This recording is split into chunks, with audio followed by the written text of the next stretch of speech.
we've got the solar panels deployed, 17-inch JCS wheels. The heart of the beast here is the electric Nissan LEAF motor. Coffee. Hello and welcome back to EVSwap. Today we're going to do a tour of the electric Land Cruiser, the original, and we're going to show you some of the features you might not know about. So this is my first electric conversion. My goal with this truck was to make an electric 4x4 off-roader purely to go conquer obstacles, climb up rock faces, do amazing off-roading, go in the sand dunes, hit the trails, explore the wilderness, and that was my only goal. Everything else is secondary. So let's get into it. All right, so a little bit about the vehicle. This is a 1996 Toyota Land Cruiser. I bought this truck for $1,000 because it had no title, and this was back in the early days of the pandemic. The car market dipped right before it went crazy and shot right up. So I got this truck, smoking deal, $1,000, but there was a catch. I had no title.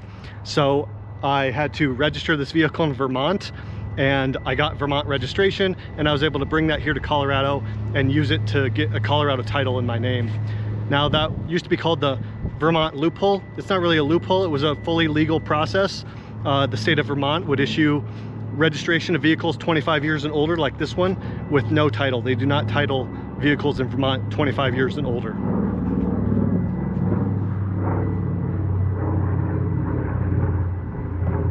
Got interrupted by this beautiful World War II transport plane. I forget the exact model. I want to say it's like a BT-30 or something like that. I actually met the pilot of that plane. He has a hangar in Boulder, Colorado, where he keeps that plane, and he's got a whole collection of World War II engines and target drones and amazing stuff. But anyway, besides the point, let's get back to the Cruiser. I got that Vermont registration, and I was able to use that to get a Colorado title. Now, unfortunately, you cannot do this anymore.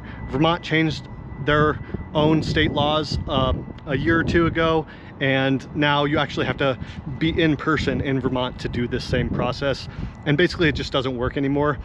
So if you have a truck without a title here in Colorado, you're going to have to follow the Colorado lost title process. All right, boring stuff out of the way. So it's a 96 Land Cruiser. That means that it had originally a 4.5 liter 1FE 6-cylinder engine. It was a huge lump of iron, and the engine weighs about 800 pounds, and then the transmission and transfer case another couple hundred pounds. So the motor and everything that I pulled out of here was about 1,000 pounds, which is why the truck weighs about the same as it did before with the EV conversion. Now, if I add more batteries, the weight's going to go up. So the thing about the Land Cruiser is it's a full-time all-wheel drive vehicle with an open center differential, and it has an electronic center differ locker, which changes it from an all-wheel drive system to a true 4x4 system. But that's great because when you're driving around town in the ice and snow, in inclement weather, or if you're in dirt roads, you do not have to put it in four-wheel drive, and you can still have good handling, good turn radius, and all that stuff with the open center diff. So it's the best of both worlds, in my opinion.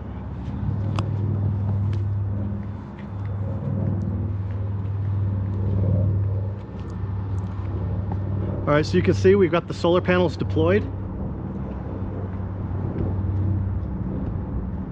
Now, I've showed off this Gamiviti solar-powered roof rack before, but let's get into it in more detail.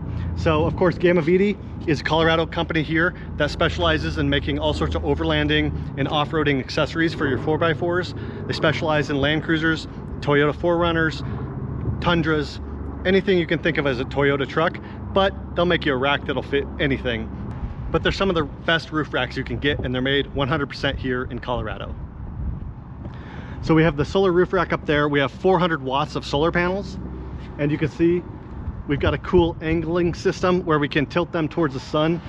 Tim at Gamiviti came up with this design, and there's a few different settings that we can angle them depending on the sun, so we can get the ultimate charge from the sun. So the solar panels feed into this EcoFlow solar generator. This is a 3.6 kilowatt hour solar battery. It's a lithium iron battery, and it provides about 10% of the total capacity of the main battery under the hood in the Land Cruiser. But you can see we've got a decent capacity of charge, and we're bringing in 230 watts. Solar panels are dirty and the angle's not perfect, but we can get that up almost to 400. I've had it up to 380 before. So using this setup, we can park somewhere in the morning, angle the panels and maintain the angle throughout the day, and we can actually charge the Land Cruiser up to 50% in one day using solar power and the stored energy in the battery bank all on its own. So one of my goals with this truck, it's probably not going to be for a year or two, maybe longer, but I want to increase the battery capacity in this truck, increase solar capacity. So maybe I'll have panels that fold out, or maybe I'll just have panels that I can keep in the back, and then when I'm parked I can set them up on the ground and have a larger solar array. I also want to try to build a river water generator, like using an e-bike motor as a paddle wheel in a river, and try to use that to charge the truck too. So I have all sorts of ideas on how I can charge this truck 100% off the solar, wind, and water power. And I want to do an overlanding trip through the Four Corners states, Colorado, Utah, Arizona, and New Mexico. I want to find a pathway where I can drive off-grid on dirt the entire way, and we'll see if maybe I can do like a week-long camping overlanding trip, 100% on solar energy, water power, things like that. So that's one of my big goals with this truck. It's a long way from there now. With the current battery, the range just won't make it. Solar panels, it's just not going to work, but that is one of my long-term goals. I think that would be super cool if I could pull that off. And then of course I can use this backup generator at my house. A few years ago we were experiencing power outages and things like that, and instead of investing in a gas generator, I thought I'd give a solar generator a try. I've got solar panels at my house. I've got a stack of them that I don't even use, but if the emergency comes to it, I could use them. So a little bit about the truck and the upgrades. We have 17-inch JCS wheels with 295/70/17 Nitto Ridge Grappler tires. These are awesome, beefy tires. These are light truck tires, load range E, which means they're 10 ply, and I think they have a 6 ply sidewall. So these are extremely tough. I've never experienced a flat tire, even though I've driven on some really rough and sharp rocks and really bounced off of them and stuff. These tires are just awesome for rock crawling. Not so good in the snow and ice, but rocks, dirt, things like that, they're great. And that's what we have in Colorado. We don't have a lot of water, so we get a lot of rocks in the Rocky Mountains. Now, of course, when I built the truck, the first thing I did was I did a full brake job. So front and rear, all new rotors, all new brake pads, and I actually installed stainless steel brake lines and extended brake lines because I put a lift on it. The truck has a 4-inch Old Man Emo suspension lift with the Old Man Emo shocks, springs, and steering stabilizer. You can see under the front, the steering stabilizer, and I also added caster correction plates to the front lower control arms, which increase the caster on the axle to compensate for the lift of the vehicle, and it just tracks much straighter down the road. Of course, we've got the Warn 10,000 pound VR winch on here. Super awesome winch. Doesn't get much better than that. And of course, we're charging. You can see not only do I have the EV plates, but I've got a Colorado OHV permit. Now, this isn't required on all trails in Colorado, but it is required on some of the trails that are considered OHV routes, off-highway vehicle. So this is the same tag that you would get on an ATV or a dirt bike, but since I want to drive on those trails, I need to get one of these little passes. They're only about $25, and the great thing about Colorado is 100% of the funds from these passes go straight into the same trails that we drive on. So we'll go underneath the truck and I'll show you the heart of the beast. The heart of the beast here is the electric Nissan LEAF motor. You can see the battery up under the front, and this is the front axle. So the motor is tucked up here about where the bell housing of the original automatic transmission was. I welded in this cross brace and it's bolted in so I can remove the motor if I need to. And then I have this adapter. This is a ProSize Metalworks, fully CNC'd, custom, precision machined drive shaft adapter. Super cool. This drives into the black box reduction unit, and then that drives into the transfer case. So the black box reduction unit I run in low range all the time, and then the transfer case I can switch between high range and low range. The black box gives me a 2.7 to 1 reduction, which is necessary to reduce the RPM of the electric motor to the correct RPM to the transfer case and get us the right wheel speed and torque at the wheels that we need. You can see I've got a pump here and a little reservoir to circulate fluid through the black box, and basically that just helps to keep it cool and maintain the fluid level, because if without the pump and you just fill the black box up, then it basically creates the manufacturer told me it creates like a torque converter effect, and it can get extremely hot and stuff. So just by cycling the fluid through there, we only keep the necessary amount of fluid in the black box all the time and not any excess fluid, so it keeps the heat down. And then you can see everything else is empty. This is where the original gas tank was. You can see this is a little access hatch to replace the fuel pump on the Land Cruiser. So the fuel tank takes up this entire area here. You can also see the exhaust. The exhaust traveled on this side of the chassis. Across the frame wheel, the catalytic converters would have been here, which is why they're so easy to steal, and they were stolen out of this truck before I converted it. And then the exhaust would continue up to the engine. So all this space here, we could put EV components, and all this space here we have for maybe batteries. Maybe I can build a battery pack that would take up kind of this entire L-shaped area. And I think that if I did that, I could get the same amount of capacity as I currently have under the hood, basically double the range. But that's kind of it. It's empty back there. If we go up to the front of the truck, we can look at the battery box. So I have it mounted here to the original motor mounts, and I welded on some more mounts, and then I use another FJ80 Land Cruiser motor mount there. I used one up in the front corner there, and then used the stock motor mount here. So I tried to maintain those stock motor mounts because I know they're strong enough to support the weight, and it's going to hold the battery nice and secure. And I used the rubber motor mounts to kind of isolate it from any vibrations and shock that we might get when we're off-roading, but also to hold it in place really nice and stable. And then we have the water pump here, which pumps through the motor, the inverter, and the charger, and up to the radiator in the front. You can see some of the high voltage cables that go to the motor,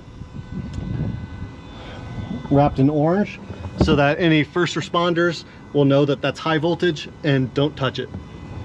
So if you saw this vehicle at some of the car shows back in 2021 or 22, you probably noticed a little puddle of oil dripping under the truck, and that was my power steering box. It was leaking, but that has been solved, and I have installed a rebuilt steering box, you can see, and it's all dry, nothing leaking.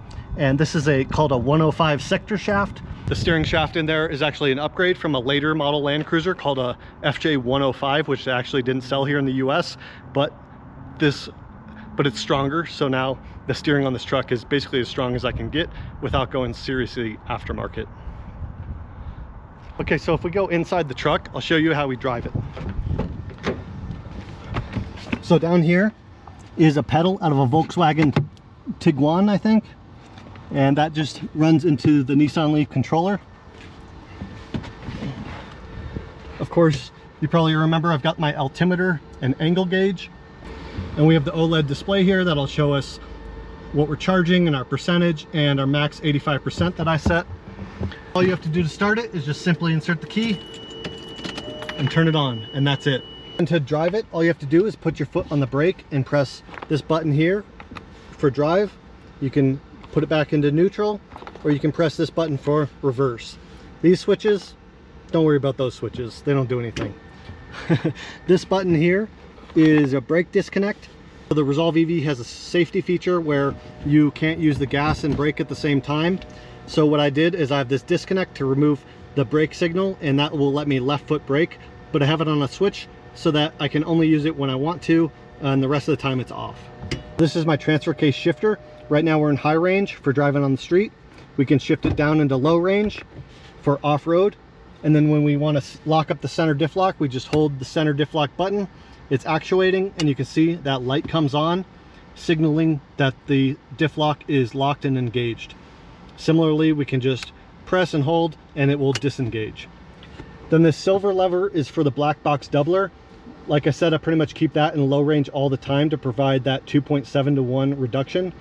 But I have driven it with the black box in high range and the transfer case in low range, and it drives about the same, but it makes more noise. And I've tried driving it in both in high, and it does move, but it's extremely sluggish and it does not like it. So this is how I drive it, and so far it's been working great. We have a little secret down in this box here. Breaker, coming over. We got a CB radio. This is just an old CB radio that I got for free somewhere, and I wired it in, but I have no antenna yet because basically nobody uses CB anymore, but psh, I'm gonna use it sometime. And this is called the Tuffy armrest box. So it's a nice armrest and cup holder setup, but the cool thing is I've got a lock on it, so I can lock my valuables in here when I'm off-roading and I want to go for a hike or something, and I don't have to worry about locking up the truck, especially if I got the hatch open and I'm camping or charging or something. I can just lock stuff in here. So of course we've got the back seats, they're folded up right now, but then I've also got the third row seats in the back, and one of these days I want to load this truck up with 7 people, fully loaded, and go drive somewhere fully electric. So there's no heater or air conditioning, none of this does anything. It still has the fan, but it just blows. I want to add a heater and air conditioning to this truck eventually, but like I said, that's kind of down the road. Right now I've kind of frozen the development of this truck so I can focus on customer builds and my other projects. But don't worry, I've got a lot of plans for this truck when I get the time to put into it. I've got some cool little knickknacks and treasures from the places I've visited. So I've got a little air freshener, a Gamiviti patch, Toyota patch from Cruise Moab. I'm registered with the R-Gang 4-wheelers for the ice racing. Of course, it's a Colorado EV, so I can park at public chargers. And I went to the Sand Hollow Off-Road Wrecker Games, which was super cool to meet Matt and the crew and check out the wrecker and all the off-road vehicles and go drive on the sand mountain and just having a blast out there. And then of course I've got the Android head unit in here now, so we can pull up all of the information on the Nissan LEAF battery. You can see right now we're at 9 millivolts, 12 millivolts of balance in the battery, which is excellent. All the cells are perfectly balanced, which is what you like to see. You can see my state of health is 82%. Not great. This battery is definitely degraded. And then down at the bottom, you can see the battery is 82 degrees Fahrenheit. And it'll show us all the power draw, the voltage, state of health, state of charge, the 12-volt system, and all the other information through here. Also, we can use this to pull DTCs and error codes if we ever have any issues with the Nissan LEAF components.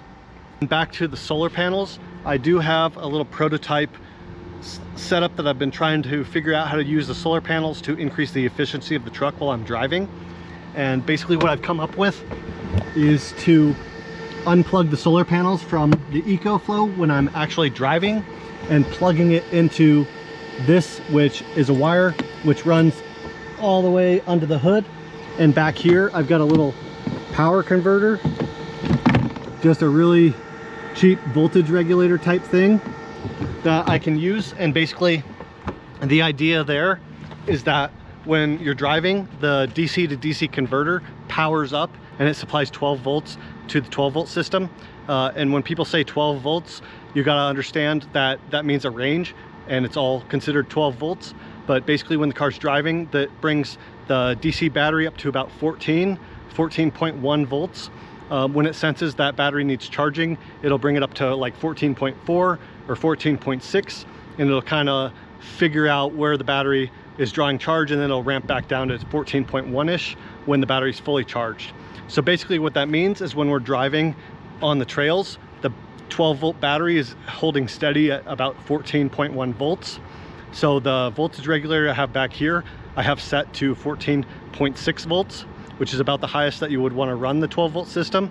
And basically my thinking there is that the solar panels will provide a slightly higher voltage than the DC-DC converter, which means the DC-DC converter should ramp down the amperage, and I should be able to run most of the 12-volt systems like the radio, the headlights, things like that, using only the solar panels. I don't have enough mileage yet to see if it's actually working or if it's actually giving me meaningful range, but I'm interested in, put it in the comments below. Do you think that that's actually working? It's honestly, it's kind of hard to measure the amperage and things like that. It's always fluctuating up and down, so it's kind of hard. I probably need to log that over a whole drive, and I just need more data to see if that's working. But that's my idea. I want the solar panels to provide power to the truck when it's driving in some way. Right now, this is kind of the prototype, but if you have any ideas on how to do that, please post in the comments below. Then we have the steel bumpers. These are Trail Gear off-road bumpers. They're just steel tubular bumpers, which is great because when you're off-roading, especially in Moab or here in Colorado, you sometimes run up against rocks, or if you're coming off a ledge, you'll drop the butt of the truck down hard on something, especially in the corners of the bumpers. They can get bent and dinged up and stuff. So by putting on the off-road bumpers, it gives you more clearance around obstacles, and it protects you from bumps and bruises. You don't have to really worry about it so much. Also, they look cool.